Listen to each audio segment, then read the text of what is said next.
OM Ships International is a non-denominational Christian organization dedicated to bringing knowledge, help, and hope to the people of the world.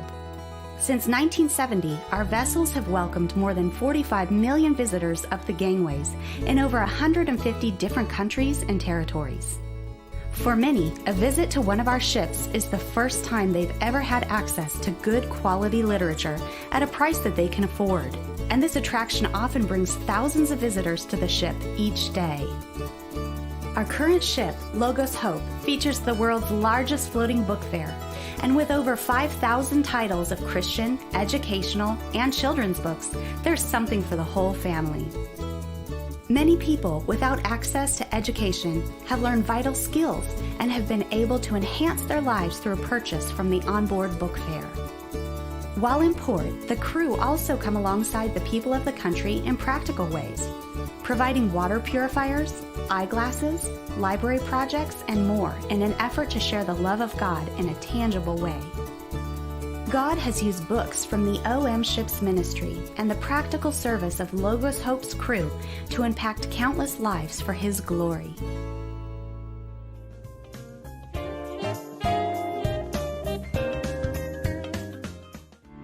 Since we began in 1970, OM's ship ministry has operated 4 different ships, welcomed over 45 million people on board, distributed over 70 million portions of scripture, made 1,500 visits to 500 cities and 150 countries, trained more than 10,000 people for future life and service, partnered with over 60,000 churches, hosted more than 6 million people for onboard events, greeted 250,000 children visiting the ship each year, distributed over 40 million books, worked with more than 40,000 local port volunteers, and seen millions encounter Him.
Getting the call in March 12th. That was the day that we got the call. Guess what? The world is changing, and that for us is when the pandemic started, when we had to close the door, and that's when Logos Hope changed dramatically.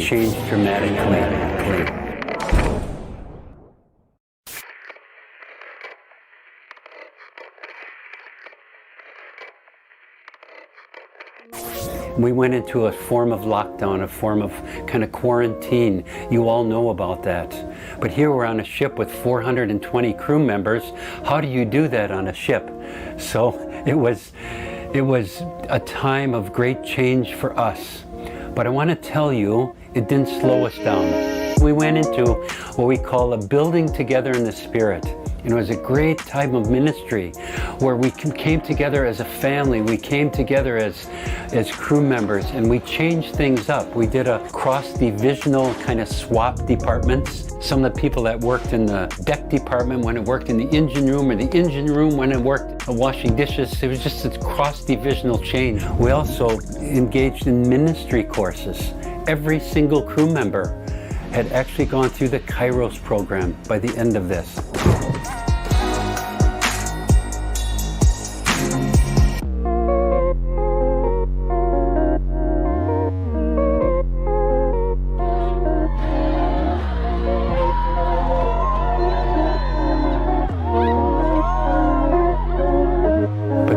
also remember we got the call that we're moving. The ship is moving. We're going to another country.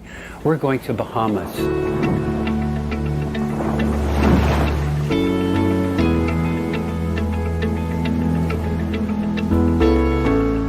Why Abaco, Bahamas? Great question.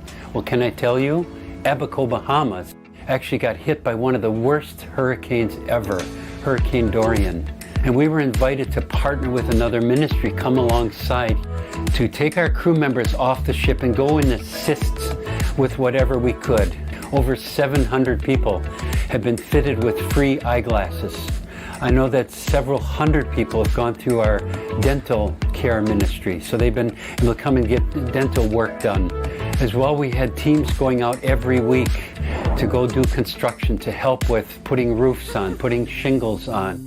So I want to tell you from my side, from the ship's company, we all were challenged in an amazing way. We did not expect to be able to do that, but we did.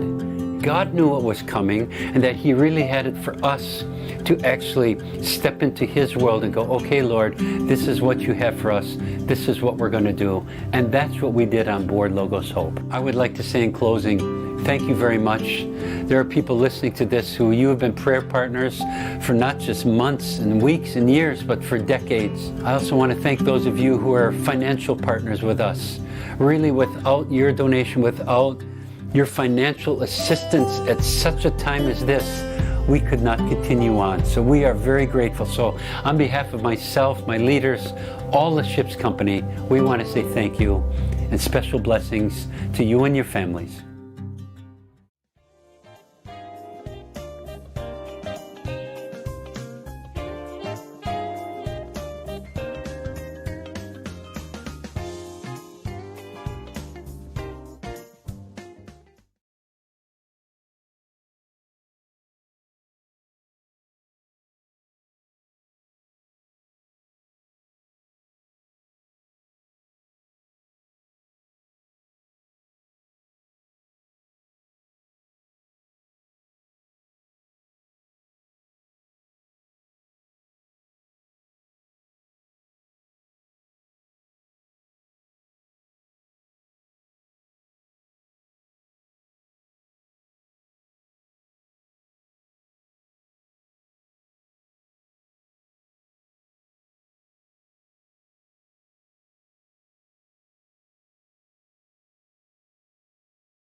terms of finances. It just makes sense to do the whole thing bigger and better because the model is actually seen to work. This ship ministry has always had big value for money. That's why some people like to give to us. And we believe we're going to get a phenomenal bargain on an older ship, do a lot of the work ourselves, together with others, to refurbish it, and we are then going to have a powerful tool to be used in reaching the world with the gospel.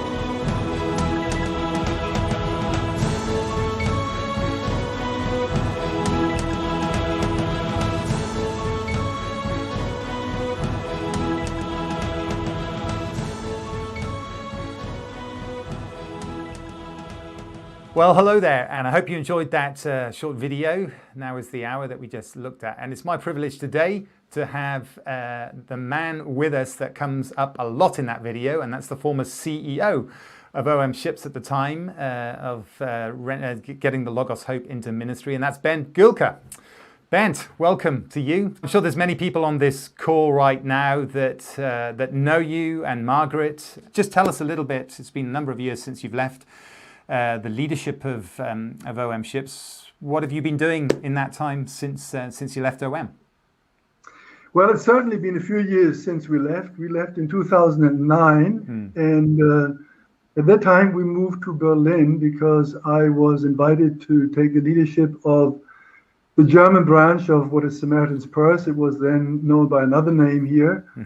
And for 9 to 10 years, I led that work. At the same time, became involved in much of what is happening in Berlin.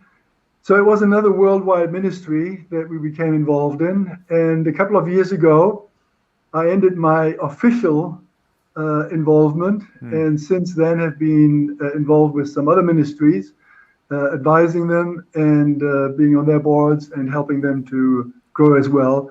So we still have a full life. And we enjoy living in this part of the world. We just live outside of Berlin and enjoy all that Berlin has to offer and all that Brandenburg has to offer with many lakes and many bike paths.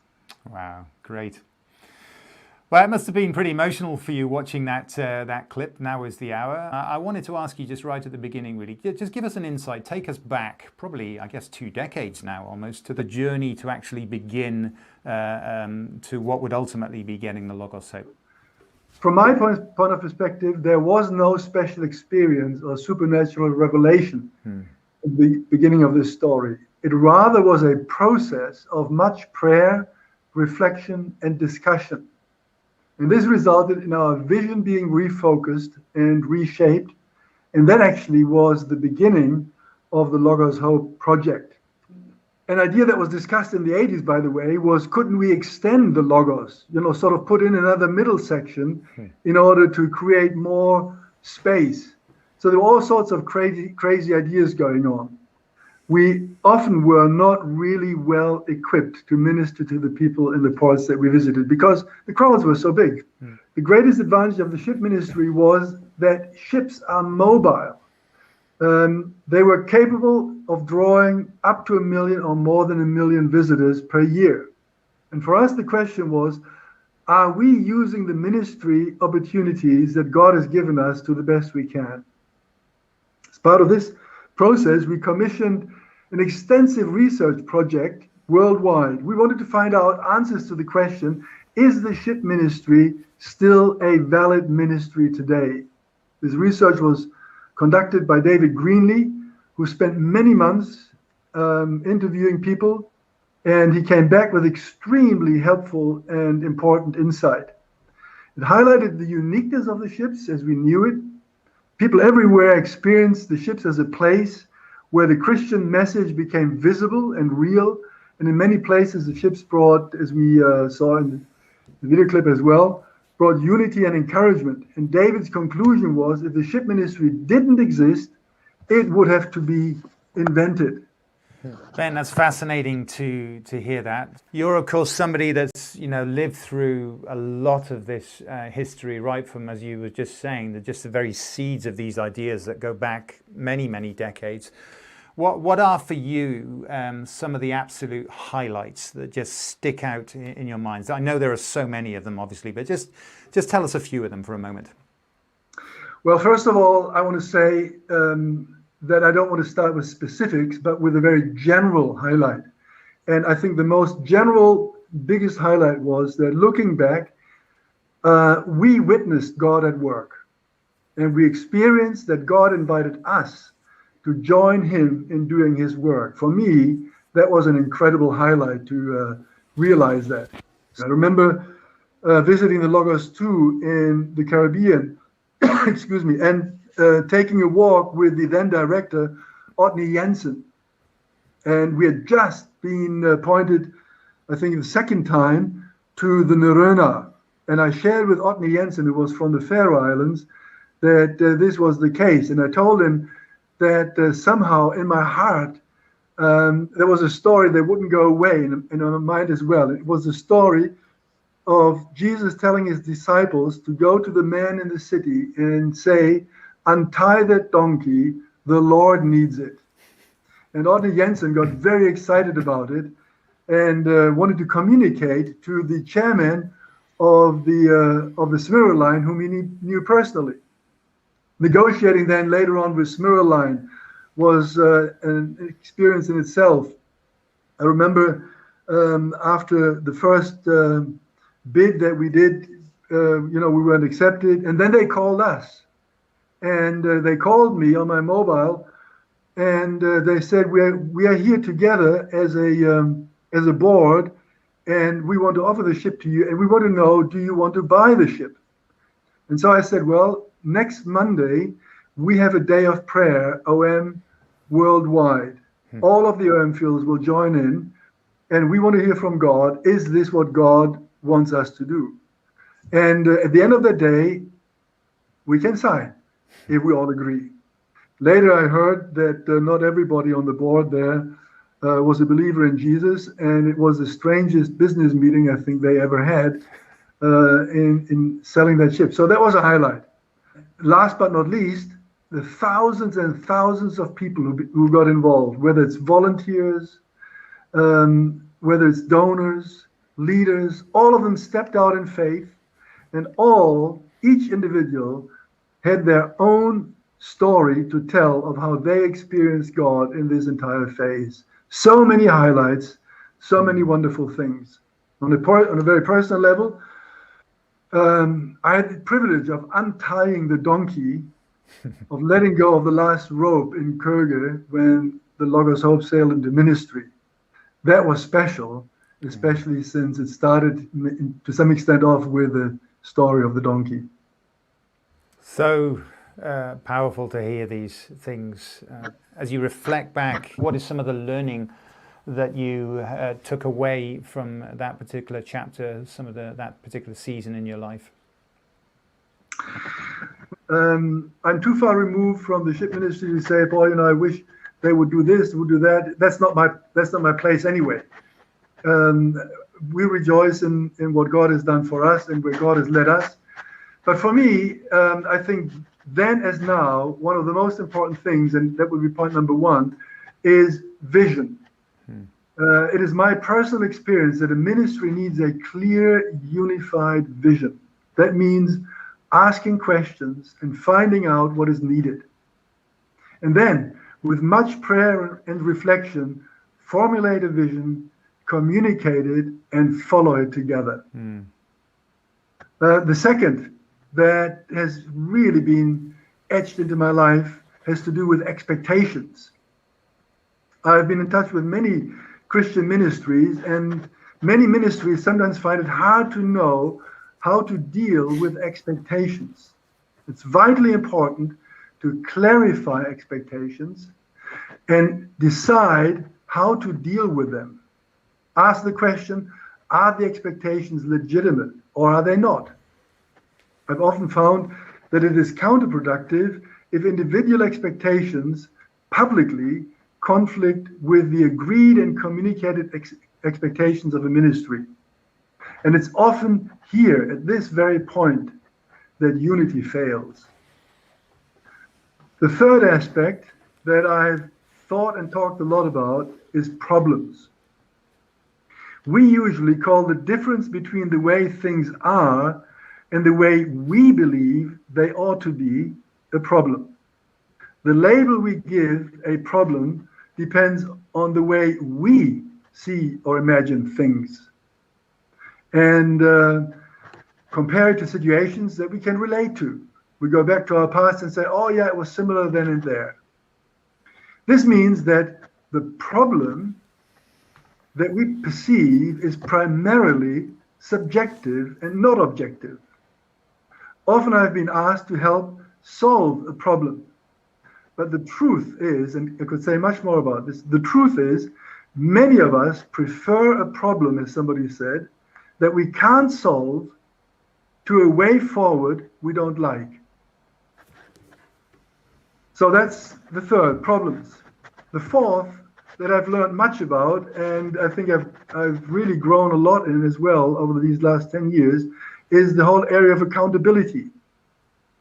Real accountability needs clarity, great clarity. And at times we shy away from that clarity. And I have shied away at times from that clarity. It's vital that also in Christian ministry, authority and responsibility go together. They're two sides of the same coin. Leaders need to clarify this for those accountable to them. Authority without the corresponding responsibility easily leads to abuse of power. Responsibility without the corresponding authority usually leads to powerlessness. We are accountable for the responsibility given to us, but the authority, the permission and ability to fulfill it has to go along with it. There are many other lessons I've learned, but the final one, point number 5, is all glory goes to God. In the end, it's not about what we accomplished, but whether our service has focused on increasing the glory of God here on earth. Jesus said in Luke 17, so you also, when you have done everything you were told to do, should say, we are unworthy servants. We have only done our duty. And for me, that has been great to have that perspective. It's helped me through many difficult situations. It's helped me through many issues where I wondered, is this right? Is this wrong?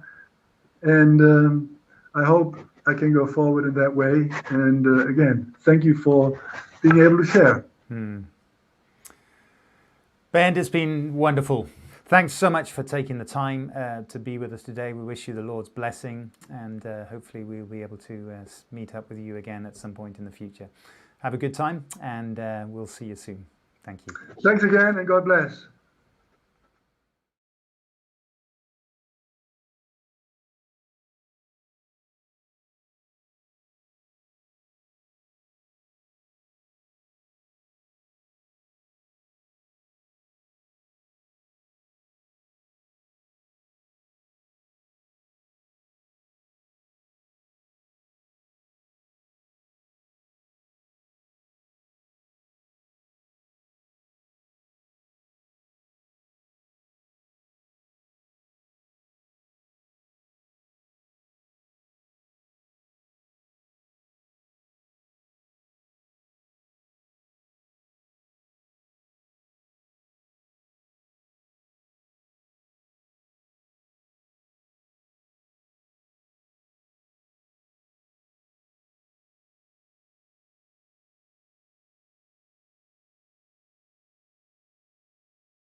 Finances.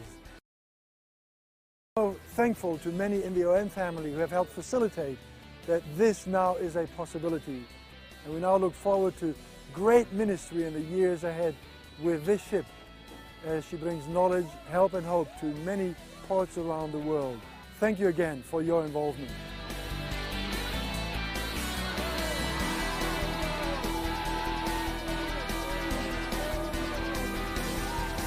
These are very exciting days for the Logos Hope. After 5 years of hard work and many people that helped us to get the ship where we are at today, we are now ready that we can sail from port to port. We have the PSSC in hand, we can sail into ministry as we call it, and that's thanks to many people that have been working on board. But I also need to say that the work is not quite finished. We still have the Hope Theatre as one of the areas that needs to be completed. The visitor experience deck still needs a lot of work, and as well down in the engine room and in many other areas. We have many projects that are still on our job list, and so we will continue to look for people that are helping us, but as well we need to pray and look for the finances that we can complete these projects.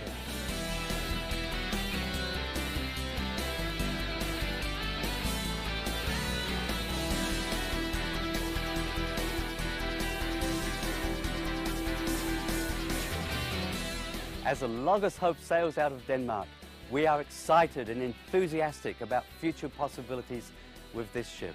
We look forward to open the doors to welcome people from around the world.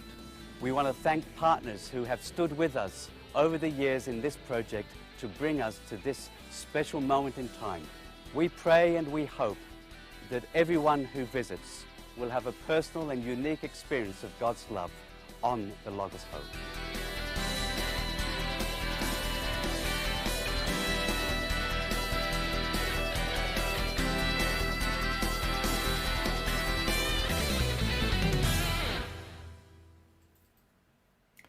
It's great to have Mike and Hay joining us now in this section online.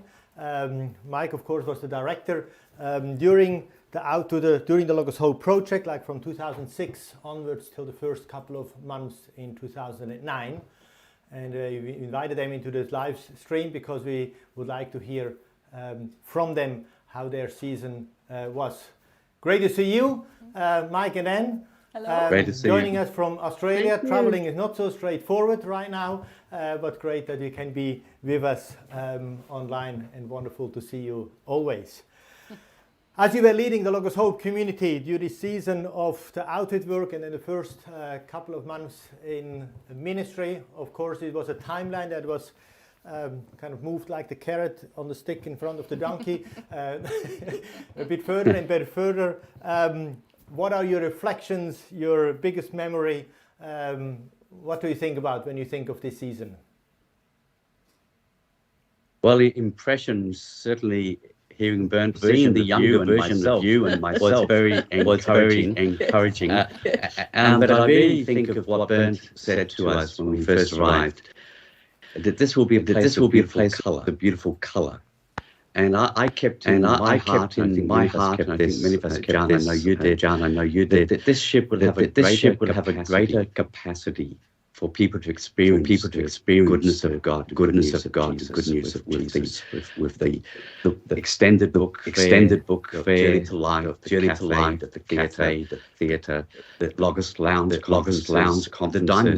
dining, greater capacity for any visitor. Secondly, that it would be a greater capacity for vibrancy in the community, because we just created more space and more family, just life in a library. We had this in our heart as we went through that. And then the third thing would be for partners to be able to come and be involved practically, hands-on, on board with us, global partners. I think that vision in my heart, think about walking through Tregear with 30 Kiel, then to Denmark, pronounce different names, but at work, in ordinary people, with whatever delays we had, we still got to work. Yeah. Good. Tell us, Anne first, and then Mike, what was the biggest challenge you were facing during this time? The first time ministry, it has not happened before. It's a new ship, new ministry. What was the challenges? I think for me the challenge was being on board but not on board, living on shore with Esther, our youngest daughter, and very limited in what we could do on board. That affected me because everyone was working so hard. You know, our young people, after they'd worked on the ship, they had to walk through the streets of Croatia, and Croatians, my goodness, when they go out, they're immaculate in their dress and their appearance, and there was our young people walking to the streets of Croatia with oil and grease and overalls, and after a while we were known as the dirty people because of our appearance. So that for me was challenging, not being able to be more involved in the practical side of the ship. And then we had people come in and go in, and my heart, if you know me, is for people. I don't want anyone to feel that they're not embraced and loved and welcomed. So I struggle with people feeling a little bit lost in the midst of all the practical work. And then you, Mike, back into Yeah, the I think the ministry. delays certainly impacted all of us on board, and trying to understand that, and especially when people arrived and they'd come to change the world. Yeah. But then we had to learn God is changing us and preparing us for what he wants us to be in the future. And I remember one day in Denmark walking out and had this clear sense. You know, on one side of life we have frustration, on the other side we have failure. But in the middle, God is faithful. You just stay close to him. And that was just a moment in my own experience on board, that there's something special in all of this, with all this delay, that God is preparing us for something greater than we had experienced in the past. Thank you. Yes, God was at work and is at work. We sailed into ministry in 2009. What was your most encouragement season there, or what stood out? I know that you always have 1,000 stories. Maybe just one or two. Just you don't want. Well, I'll ask Anne to start, and then you don't get the 1,000 stories. Yeah, I mean, for us, it was all ministry. Croatia was ministry. We did a lot of Bible study and follow up. It was beautiful. Kiel, that also was amazing. But for me, the highlight in ministry obviously was London. That's where I grew up. And we never expected that there would be so many people visiting the ship. Thousands of people came to the ship, and I felt like we knew half of them.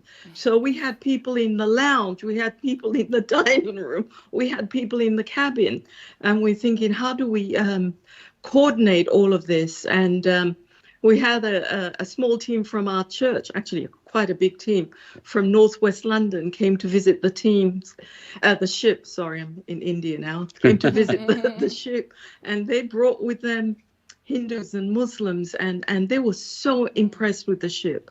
But if you know Asian, they brought their food, and we sat on the floor in the main lounge in front of everyone, and we were eating, sitting on the floor with our fingers. It was beautiful. They made themselves completely at home. And then the most important impact ministry had on me was my family. My mum and one of my sisters had never visited. We've been with OM over 40 years, had never visited us in any form in missions. And they actually came to the ship in London for the first time. Mum wasn't a Christian. My sister wasn't a Christian. And the ship was so busy. My mum is quite introverted. And I thought, she is going to hate this, all these people. And we had to eat in the dining room. And Heather Packwood met my mum at the reception. And she went up and she embraced my mum. And she said, "Hello, Mum, welcome to the ship." And for a West Indian mother, that melted her heart. It touched her so deeply. Then we took her back into our cabin to get her away from the crowd so she could have some peace and quiet. And then she looked at both of us and she said, "There is such peace and beauty on this ship, and we were in shock, really, because it was so packed, so crowded, so noisy. But God started ministering to my mum, and as we sailed to Cork, she called us and shared with us how God, had really ministered to her. She didn't use that word, but that's the sense we had. And we believe transformation started taking place in her life from that moment. Wow. And that time was a very vibrant. 12 Christian leaders had come to visit us in Holland. And that's the strength of that partnership, the filling the theater and the conference center and the dining room. Actually, on that particular day, I did not feel any peace. But Anne's mum got the peace. Yeah, that's right. And also on that day, she said, "This is the most friendly place I've ever been in." Wow. Yeah. And just that, the witness of the presence of God in people. Yeah. Was so strong. Yeah. In one of the busiest places where we're all just learning to use this huge vessel that's just being shaped. Yeah. Yes. Yeah. Wow. That's Thank you. incredible. Yeah. What greater story than God is using the ship and ministering to people. Wow. Amen. Thank you so much that we could hear from you, that you have joined us. And thank you also for your service that you have done with us on Logos Hope. You need to write a book with the other 999 stories. Yes, exactly. And just keep the 3 words in mind before you go. It's about friendship, it's about family, and it's about the faithfulness of God. Amen. Amen. That's culture. Absolutely. Thank Great. you, mate. Thank you. Thank you so much. Thank you. Well, Thank you. Jan, Thank you. Mike was the first director on the Logos Hope, but then you just took over from him. And tell us a little bit, what was sticking out for you during your 3 years? 3 years you were the director, About, right? yeah. So. Of many things. I count it a privilege to have been on that journey with the Logos Hope and then sailing, visiting many ports. And of course, it was still a tool that we tried to get used to, steep learning curves, fantastic leadership team, a fantastic community, and just seeing God at work, His faithfulness. I took over directorship in the Caribbean, and very similar to the Logos Hope right now. Then we sailed from the Caribbean over to Africa, which was a new season of ministry, and probably one of the days that stuck out is for me kind of this typical ship's life in Liberia. On a morning, we had the president, Madam Sirleaf Johnson, the Iron Lady of Liberia, amazing lady. We had her visiting the ship, and with police and security and all of that stuff. And it's always an amazing and humbling privilege to meet these type of people and show them around and have good and deep conversations. And on that same afternoon, I went actually together with my son to an orphanage for an overnight team, where we connected with a complete different range of people, but as well there, it's people. And I think Logos Hope is meeting people, is meeting with people, and it's God using us, normal people, average people, but His love in us, connecting with people and opportunities that we have. Yeah. Privilege to be part of that. That is really, really amazing. Great. So we touched already a little bit on Africa. Maybe we give you a little bit more of impressions of Africa a couple of years later. Logos Hope in Madagascar in 2016. And we just want to show a couple of pictures or a short video of that visit.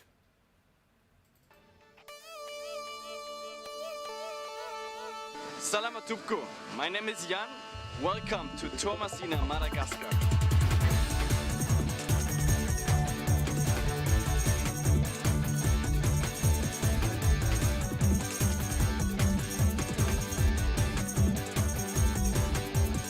Our time in Madagascar was memorable from the start.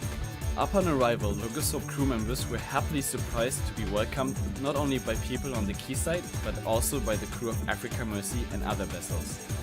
Crew members also celebrated Christmas and New Year's on board for the first time since the Power project.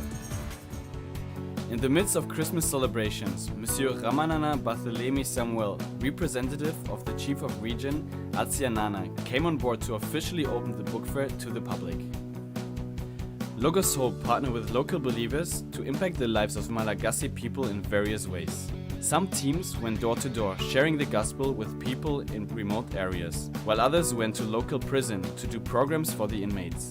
Water purifiers and shoe donations were given out to those in need, and a large project was carried out to refurbish the public library of Tuamasina, from renovations to organizing and adding on to their collections of books. We also had an event on board to raise awareness of the situation in southern Madagascar, where there's a severe drought and famine. 12 villagers traveled through rough roads for 3 days from the region of Androy to come to Logos Hope and mobilize people for the mission in southern Madagascar. In every port, we have local volunteers come on board, help with translating, and also to connect with visitors in the book fair. While they gain a unique experience in each department they work in, they also receive training in the area of missions through a special program on board. Hello, my name is Anastasia. I'm from Ukraine, and on the ship I work as coordinator of DEEP volunteer program. So DEEP stands for discipleship, exposure to missions, expression of love, and practical work. And through this program, Ship's ministry wants to influence local believers in every port we visit, to motivate them for missions, to inspire them to look for God-given purpose in their life, and also to equip them in some ministry skills, so they can be a blessing in their own country, in their own church, and to any other place where God will call them. The DEEP volunteer program helps motivate local believers to step out of their comfort zone and live out what it means to be a follower of Jesus. Mira's time serving as a volunteer inspired her to do great things in her own country. Serving people is easy for me because I love to serve people, but on board it's not easy work. And imagine that I need God all times. Yeah. After the ship, I must mobilize my church if there is no one, because we are many from our church here, but we need to mobilize church, not only church, but the other organization, the other groups of young Christian young youth. So, yeah. The different ministries that Logos Hope did in Madagascar all work towards the goal of reminding people that being a Christian is more than just about being a fan of Jesus. It's about following Him in every moment of every day. With this mindset, we constantly saw needs provided for and hope restored. Thank you so much for supporting our visit to Madagascar. We could clearly see God's hand at work here. And please continue praying for us as we make our way to mainland Africa.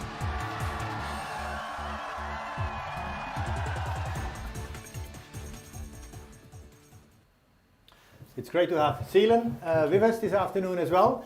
Seelan, of course, is from South Africa, joined the Doulos back in '99. Then, long story short, came over with his family in 2010 to the Logos Hope. Served a couple of years, a number of years actually, on Logos Hope, and of course now is the CEO of the ship's ministry, living with his family here in beautiful, rainy Mosbach. Great, Seelan, to have you here. You were several times with the ships in ministry, with the Logos Hope as well, in Africa with the Logos Hope as well. If you think ship in Africa, what comes to mind? What is an impact story that you would like to share with us? Yeah, thank you, John. Of course, it was very special for me to sail to South Africa with the Logos Hope. South Africa had received the Logos, Doulos, and are very familiar with the ships over the many years, including the heart transplant that took place on Doulos, so quite familiar. So I was the director on board when we sailed in 2016 to South Africa. Of course, I come from Durban, so coming into that home port was always a special joy to meet family and friends and people that you grew up with. And after the official opening, I remember that I had my PA said to me that there's someone that they wanted to meet with you, a journalist from Durban, and I can't remember quite exactly the edition or the newspaper that he was writing for. And so he wanted an interview, and I thought, well, this would be a bit quick, 5 minutes, I could get it done and get on with the other things that I needed to do.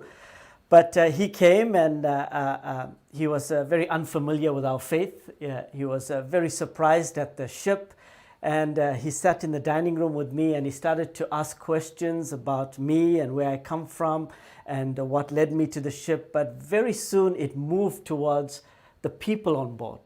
And why do they come and give off their time? They don't get a salary, they give their skills, their time, and 2 years to come and serve and learn, and there is this sense of joy that he's experienced. So we're sitting in the dining room and there's lots of people going and coming, and of course as he glances on the badges he sees the countries and he keeps pointing to me, oh, that person is from Nepal, that person is from Barbados, that person is from Malaysia, so he was quite fascinated that all these nationalities, about 65 nationalities were living on board at that stage, that they could live together, and there was a sense of joy in that community that he experienced.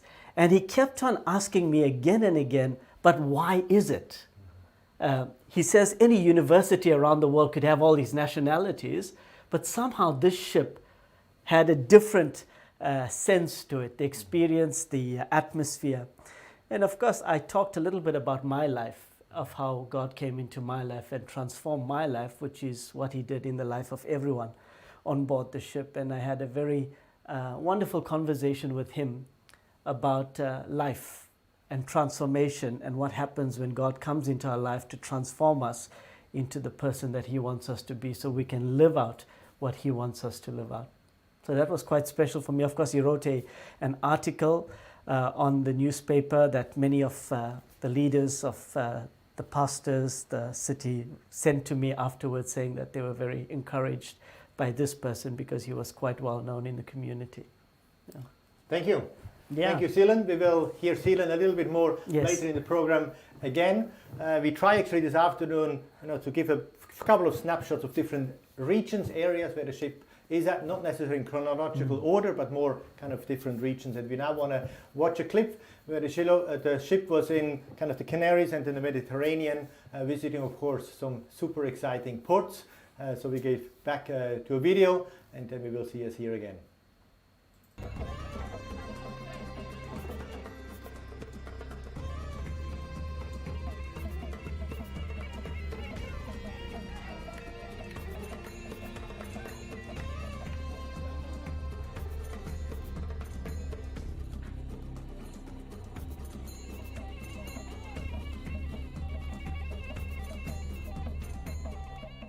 For the very first time, Logos Hope had the opportunity to visit countries in the Arab world and experience their unique and welcoming hospitality.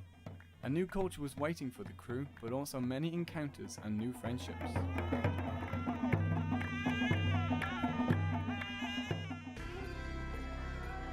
But before Logos Hope entered the Mediterranean, a group of 64 new crew members were getting ready to join in for the next season.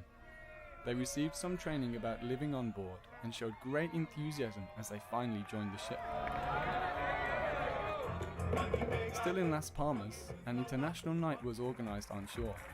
The diversity represented on Logos Hope was displayed through song, dance and drama. But each person was also reminded that they are loved and valued. My mommy and my daddy taught me this. Mi padre y mi madre me enseñaron esto a mí. They say, Randy, God is love. Y simplemente me decían siempre, Randy, Dios es amor. Crew members continued to share this love in Malta. One evening in Valletta, a team went to a skate park to connect with skaters and BMX bikers.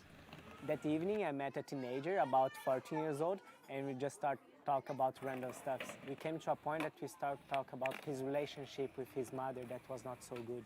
I invited him to come to the ship, and 2 days later he came and he even brought his mother. After that, I brought them to the dining room, I offered a drink to them, and I listened their stories, I also talked with them, and was really encouraged to me.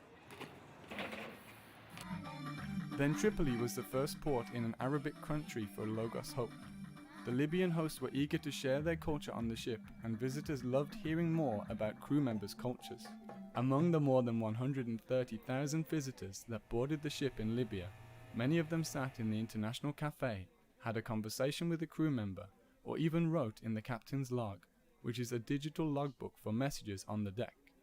One person wrote, "I wish that I will have the chance to share with you this kind of life, and to give others what I have received. Thanks a lot for the love and care that you give." On shore, bridges were also built through sport. Different sports teams went out, including the Logos Hope football team. They had the chance to play in a great stadium and enjoyed connecting with locals in this unique setting.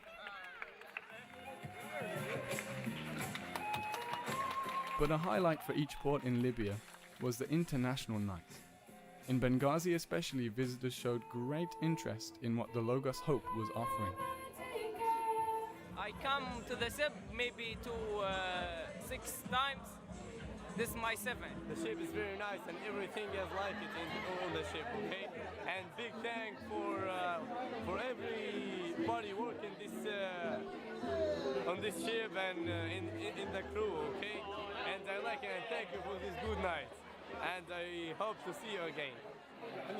I was able to relate to at a one-on-one level, and in this time I was able to share with him about the volunteer work that we do on board the ship. He had a really passion, he was very excited to learn about it, and he showed many interest in joining the ship.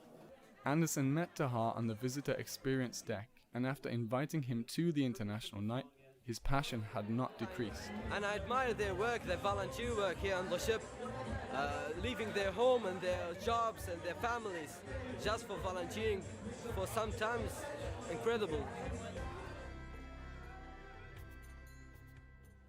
One day here in the cafe, a lot of local kids just came and crowded around me and even asked for my autograph. Instead of putting down my name, I started to write, "Love is patient, love is kind," and so on and so on. And more kids came and read and say, "Wow, this is so beautiful." Then suddenly I remember that in that morning, I just prayed with my friend that God will show the people here that He is love.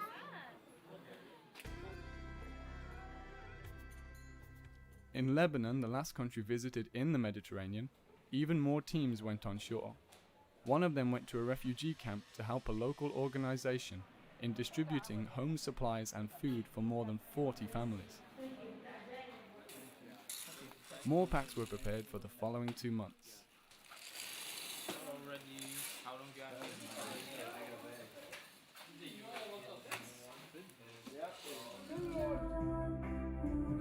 Logos Hope also worked together with the organization Just for Kids that performed the Christmas story in a very unique and creative way.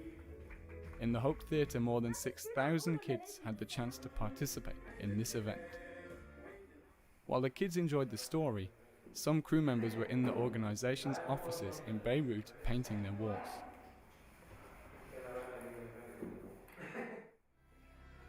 In Ain Dara, a village up in the mountains, another team went to repaint a school. We hope they can stay all day and night here because they are the best people that can see how they work, how they love, and they are, as I told you, they are the best example I ever seen in my country. For many crew members, it was their first time in this culture. As they adjusted very quickly, they were able to serve and love people in ways they couldn't have imagined. But as much as they were here for visitors, they will also remember the warmth of the welcome they received and the hospitality of the local people. Maybe it's just a taste of the visit to the Arabian Peninsula that lies ahead of them.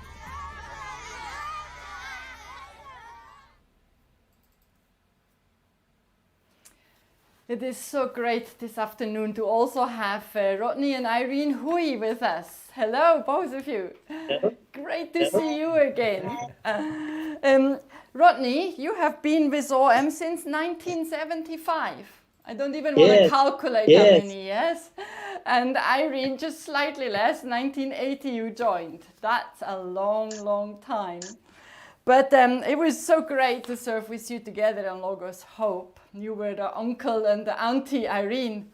And Irene, remember we got emails from each other that were supposed to be for you, came to me and vice versa. It was great fun.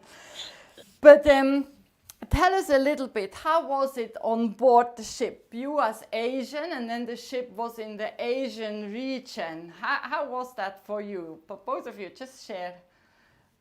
Yeah, God has a time for everything. It was the first time. The Logos Hope was coming to Asia. But it was building on the visits of the Logos and Doulos for many years. So for us, it was a privilege. After we almost arrived at our pre-retirement age, to be invited to serve on the ship. And I think it's a privilege to work with so many young people. I was given a job. I didn't want a job. I wanted a role, but they gave me a job, and I did my job. John was my wonderful director, but he gave me a lot of space to do the ministry behind the job, which was more important.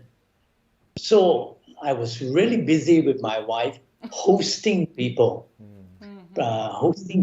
connecting with people, because in Asia, a lot has to do with relationships. So we have almost 40 years of relationships with donors, with prayer friends, prayer partners, pastors, supporters, ACTSHIP members, VIPs, and we were busy day and night, and the 4 years went very quickly. Yeah. Irene, you want to say something as well? She's busier than me. Yes, I remember. Yes. He's my spokesman. Now, of course, it was a huge privilege to work with you and have you on board. And as much as you had a ministry in Asia outside, and you were hosting, I don't know how many people, and always hosting in a wonderful way, and have been a huge support to me and us as well on board. But you as well had a ministry on board. You were uncle and auntie to many on board. You had an incredible amount of nieces and nephews, and I know especially for the Asian Chips community as well, but as well for many more, it was just a blessing to have you on board. How was that for you to have, kind of to be parents to a huge community, specifically as well the Asian community on board? Yeah, the ship was coming from the West, and so in Asia, we called older people aunties and uncles. It is actually an honorific address, just a show of respect and esteem for the seniors and the older people. So I wanted to educate the ship people. It is not a relationship. I'm not really your uncle biologically, but it's an honorific thing. And very interestingly, the ship, some of them started adjusting to it, and they started calling us uncle and aunties.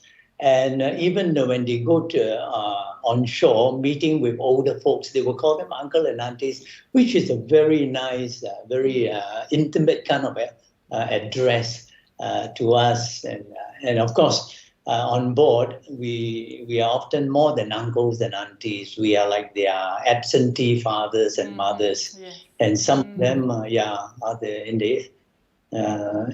in the ages of our own children. And we miss our children, so we have 400 of them on the ship. Yes. We miss their parents, so they have us. So we have kept in touch. Some of it was very good for the parents to know their children were cared for on the ship, and some of their parents were actually active ship members, and their children have come on board to serve. So it was really nice to connect that way. Very good. Yeah. Thank you. Thank you. Yeah, she was more than an auntie. She was Irene, just tell us a little bit from your perspective. How was that? A mom to many. Well, I think it was just a wonderful privilege to be able to journey with some of them. And some of them would even tell us the struggles that they have, or whether it be on the ship or with their situation back home. So even to today, we still have contact with some of them, and it's really encouraging. Sometimes they just reach out and tell us that they still need some help with this and that, or some advice. We are thankful for the relationships that we have established during those years. Yeah, when you become uncles and aunties, the relationship doesn't stop when you leave the ship. We are still uncles and aunties all these years. Very good. Yeah. If you look back now, how was the impact the ship had in the Asian region? Maybe Ronnie or something. Let me first say that the ship gave birth to the bigger organization that I was responsible for. And out of the 20 countries, I would say about 15 countries, our ministry was birthed through the visit of the ship. I am one of the product of the ministry. And so I say it with a lot of gratitude. There is one story that I remember, which is a representative of the impact. The ship was in the Philippines, and one of our crew members felt led to speak to this gentleman who was very warm to the ship. And this crew member led this person to the Lord on the first visit. 2 years later, when the ship returned, this gentleman became a committee member of the Logos Hope. Wow. And not only that, she worked in the volunteers program under Irene. Wow. And every day he was in the book fair, in the journey of life, explaining the journey of life, explaining the prodigal son to visitors. And at the end of the visit, he told us that he led 140 people to the Lord Jesus Christ. Wow. And that is just one impact of one particular person. How do we measure such things? Yeah. We can't. But the impact very often has eternal value, eternal perspective. Yes. Yeah. And this is happening where the ship has started and birthed the land ministries in Hong Kong, in Singapore, Malaysia, even in Myanmar, Korea. In Myanmar, our land teams are actually reaching out to even more communities right now where the crisis is happening, reaching out with the gospel and the good news and great help to them. Yeah, that is amazing, really. We will only in heaven really see what impact it had, right? And how many more nephews and nieces you will have there in heaven, right? And some stories are still being written. You know, yes, exactly. It's not finished yet. It's not finished yet, by no means. Thank you so much, Rodney and Irene. It was a real privilege to have you with us this evening with you and afternoon with us. Yeah, so the ship in Asia, that's a story itself, but then it also went all around Latin America. Let's just watch a video around the time when the ship was in Latin America. 2019 was the 10th anniversary year for OM's largest ship, Logos Hope. 1 million people were drawn to this unique vessel as we continued to make our way around South America, ending up in the Caribbean. Calling in 16 port cities in 6 countries, we were privileged to share knowledge, help, and hope with those from all walks of life, in partnership with various organizations. Our international crew members enjoyed integrating into the relational culture of South America, learning Spanish and Portuguese, sampling food and family hospitality, and using the continent's passion for football to connect through sports outreach. We made new friends as more than 1,500 volunteers from local churches worked alongside the ship's crew over the year, sharing their culture and love for their country, making every day special and each encounter personal for all who visited. Through their experience with us, many of these Latino believers now feel a deeper sense of calling to pray for, give to, or go into mission service. This is part of our shared vision with our OM colleagues on land, as well as the Comibam network of mission agencies. The initiative to raise up 2,000 global workers from Latin America has met with an overwhelming response. We give thanks that more than 13,000 people are interested in serving God overseas. So this is just the power of working together. So I think that's the beauty of the work that we have seen through the ship's visit, just uniting and working in collaboration to reach those that have never heard about Jesus. Each year, as our vessel undergoes annual maintenance, non-technical crew members have the opportunity to join a different ministry project. In 2019, we pioneered placements to communities least reached by the gospel in Europe and Asia. Some that have gone on teams around the world, some that have been in places exposed to communities and cities that have no known believers, informs their message now. And I think through that experience, they are much more clear on what the mission is and how they're able to communicate to the church of the great need in the world, and that we can't be okay with only doorstep mission, but we need to think beyond that. the ship's crew was embraced by our Latino brothers and sisters, as we shared the reality, the urgency for more workers to share the good news in the darkest places. God put it on our hearts too. Highlight for me to see the cultural shift that happened on board the ship. That as we mobilize our local churches and Christians into missions, our crew and staff are excited about the opportunities that we have among the least reached, and they want to join in mission after their time on board the ship. Each day, we have seen God at work as lives are touched through interaction with the ship and her crew. In Punta Arenas, Chile, near to where our first vessel, Logos, ran aground in 1988, we were amazed to realize the legacy of such an event. From naval personnel who saw something different in the crew they rescued, to the kindness of strangers who cared for the volunteers left with nothing. Those bonds are still strong, and God is still speaking through that story. In Rosario, Argentina, thousands united in a citywide event to raise their voices and pray for those who have yet to hear the message of hope and forgiveness. On the ship, hard-hitting dramatizations of the persecution Christians are facing around the world move many to commit to daily prayer on their behalf, or mobilize more to play a more intentional part in the Great Commission. Latin American alumni who had served on each of OM's 4 vessels reunited in Buenos Aires, Argentina.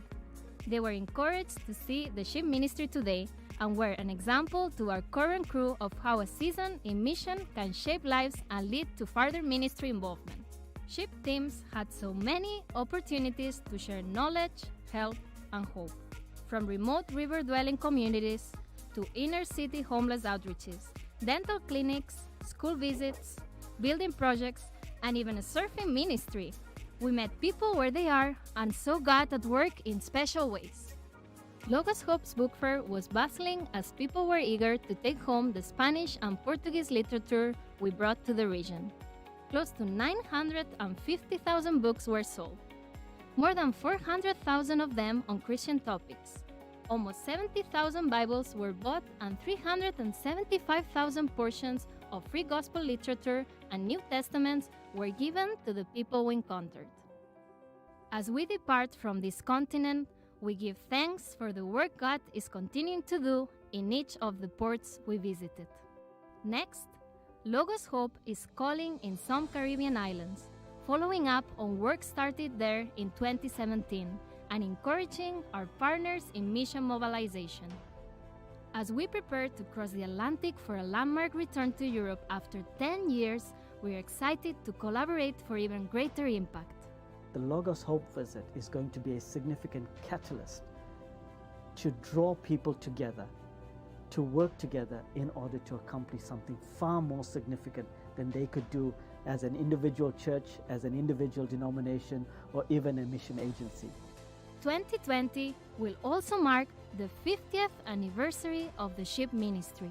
We praise God for His faithfulness and thank you for your partnership. For the earth will be filled with the knowledge of the glory of the Lord as the waters cover the sea.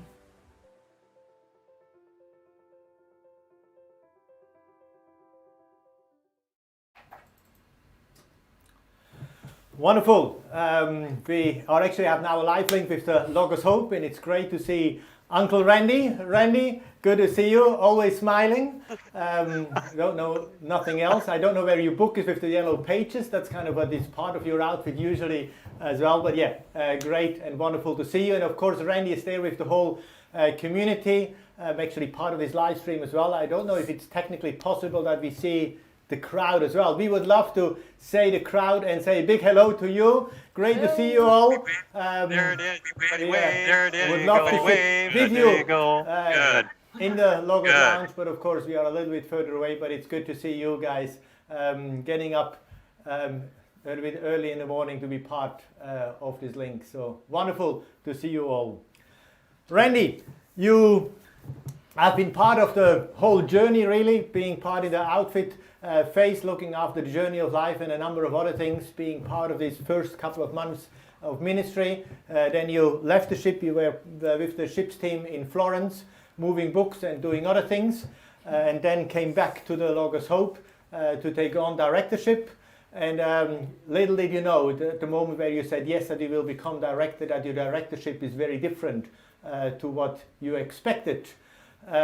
You became director, and after that, basically pretty much after that, the world decided to come to a stop where things are different. The pandemic hit, and the ship was highly impacted by that, of course, the community and the ministry.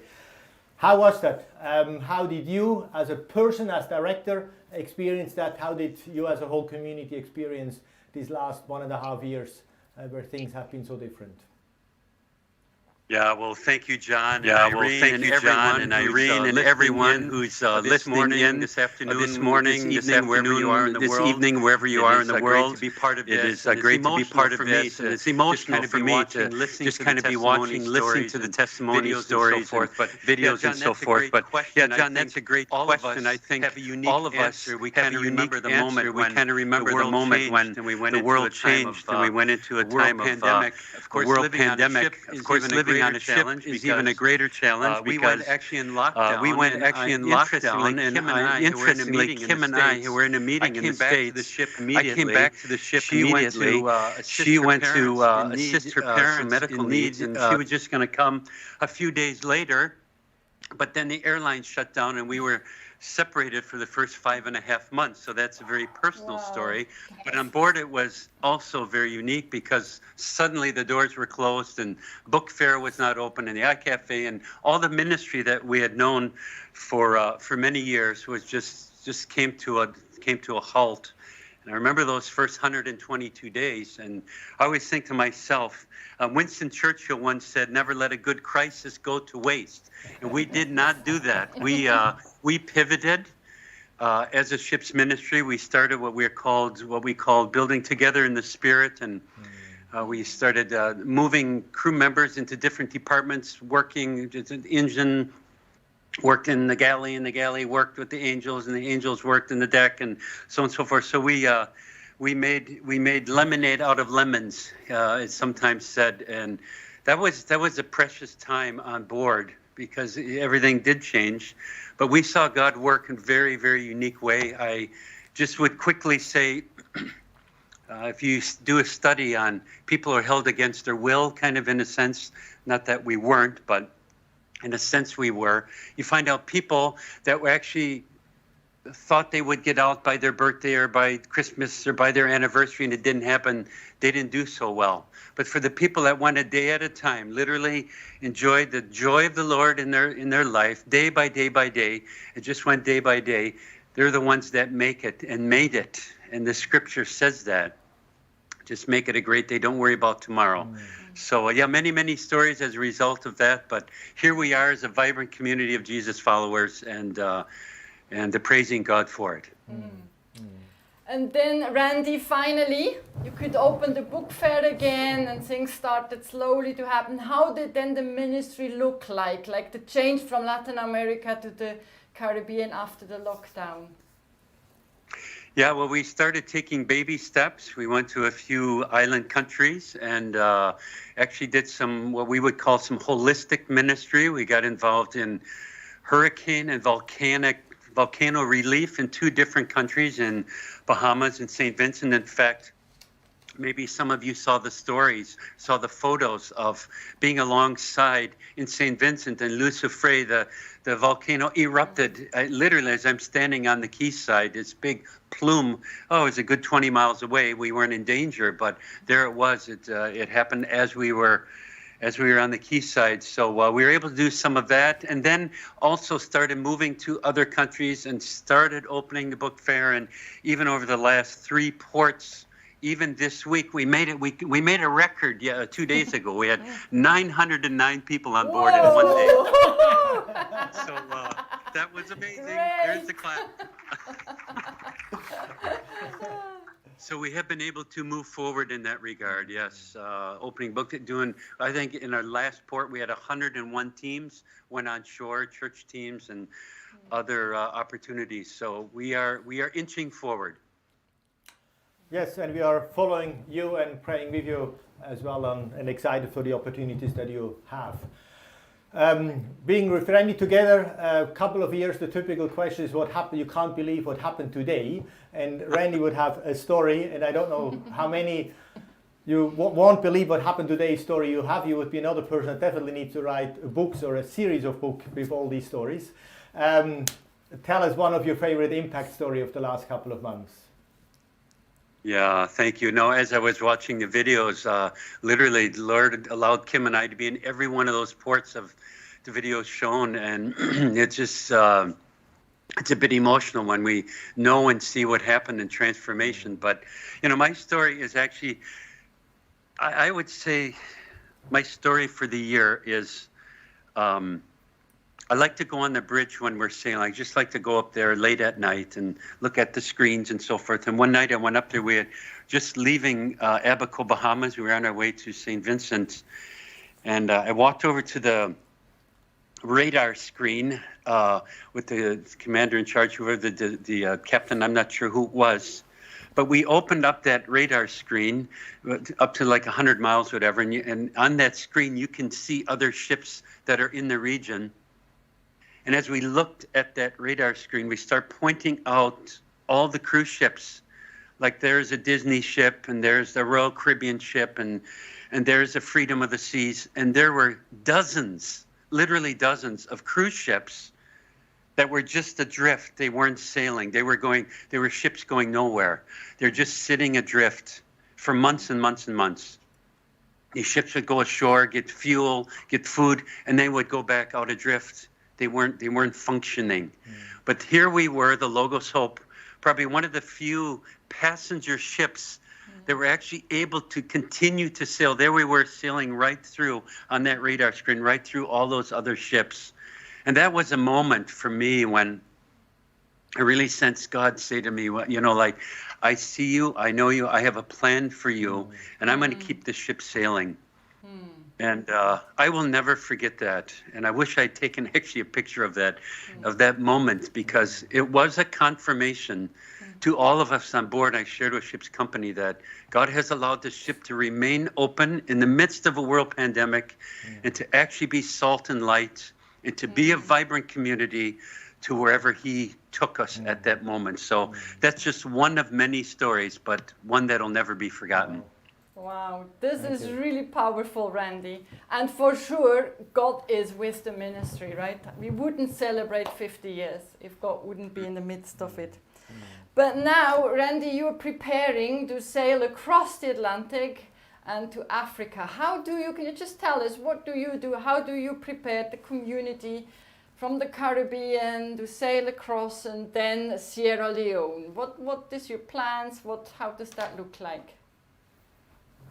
Well, Irene, I don't know how many hours I have to answer that question, but I'll try to make it as quick as possible. First of all, we are sailing, God willing, tomorrow evening. We plan to leave here from St. Lucia and make our way. We'll do a technical stop in Barbados, pick up some fuel, a couple containers we need, and then make our way to Sierra Leone, West Africa. And of course, our deck and engine crew have already been working in that, preparing that, and as far as the ship's company as well. Now, mind you, many of our ship's company have never actually seen the ship open as many of you on this screen are watching. They've not seen long lines and, you know, the Hope Theater open and large conferences in this room. It hasn't happened. So we have a fairly steep learning curve to prepare ourselves for that, and not only that, but going to another continent. It's a very different culture than what we're used to.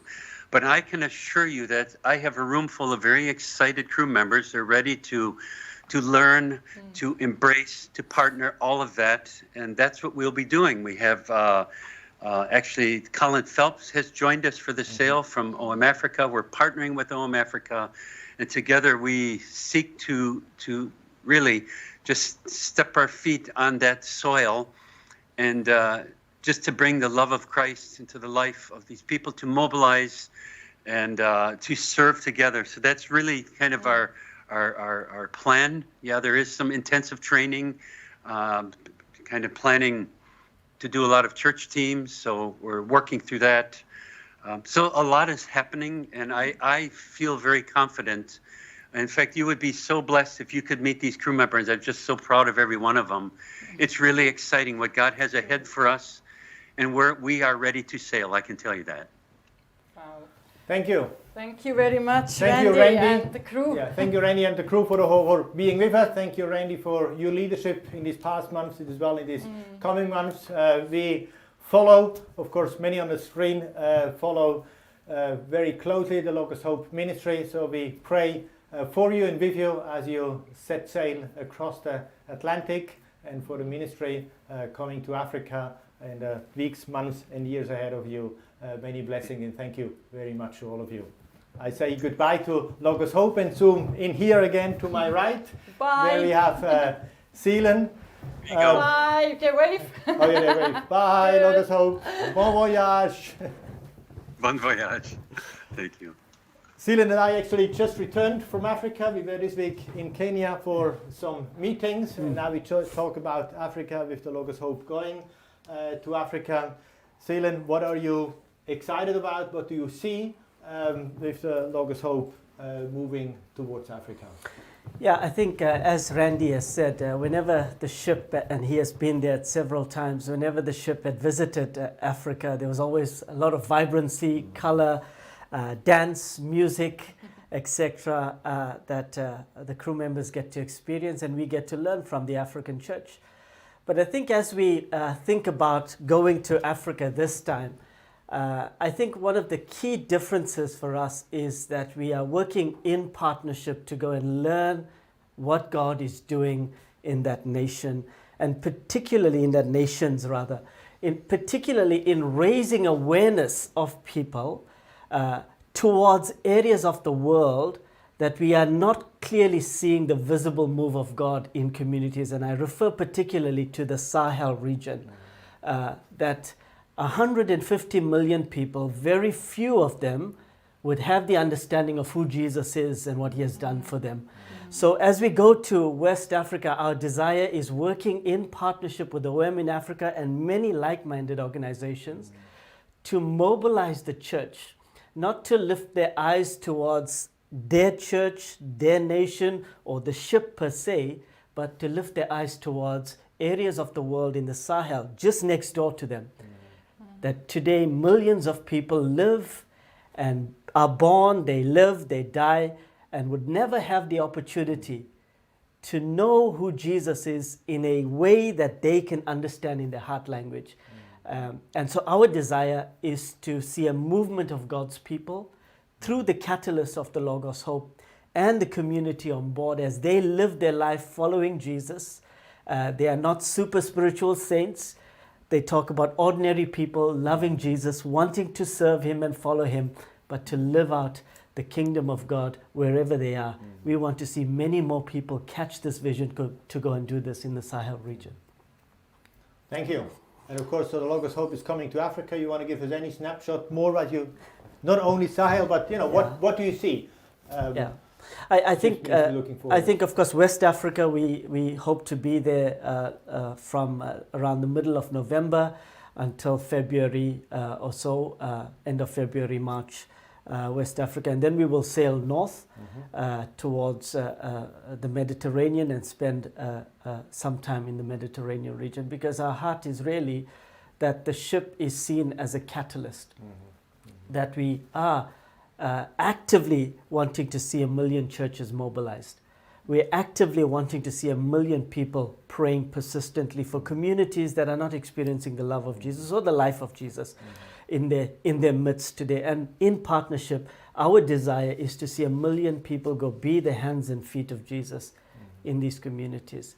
And we are convinced that it starts with really being a disciple of Jesus. That is to be present, love God, love your neighbor, do good work wherever you are, and teach others to do likewise. Thank you. And there is actually an exciting thing happening when we arrive in Africa, in Sierra Leone. There are about 40 Africans. Do you want to tell us a little bit about that? I think, and this is part of the partnership with OM in Africa, that they have of course heard of our need, that we don't have all the crew on board due to the pandemic, due to travel It's not straightforward for people to come. We're also, really grateful that nearly 80 people has just joined the ship. That in itself is a miracle in our current context. But in partnership with OM Africa, we will have, I believe, just over 40 Africans come and serve with us, brothers and sisters from all around the continent, sub-Saharan Africa, that would come and serve with us for 3 months to a year, in which we learn from and we're part of equipping and hopefully make a significant impact in there. So we're very excited at that possibility. Wonderful. Talking about this possibility for these African brothers and sisters who joined the Logos Hope, I think it's as well a blessing for the Logos Hope community. All of us that lived on board know how wonderful it is to have people from various backgrounds. Now, many of you know that finances can be a slight challenge. And I just want to give you here an opportunity. We haven't given you much opportunities, verbalize them in these last couple of live streams.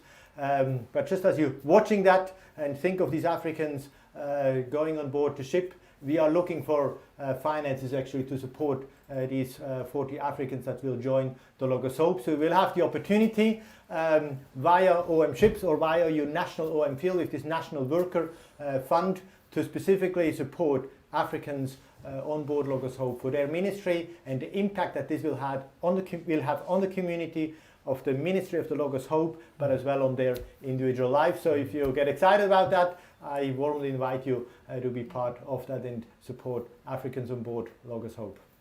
And we thank you very much for your interest, for your partnership with us.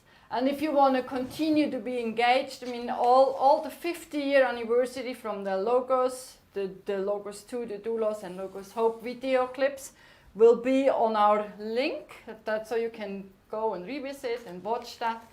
And of course, we are looking forward to see you maybe on board somewhere or contact us and stay engaged with us. Thank you so much for your interest and may God bless you.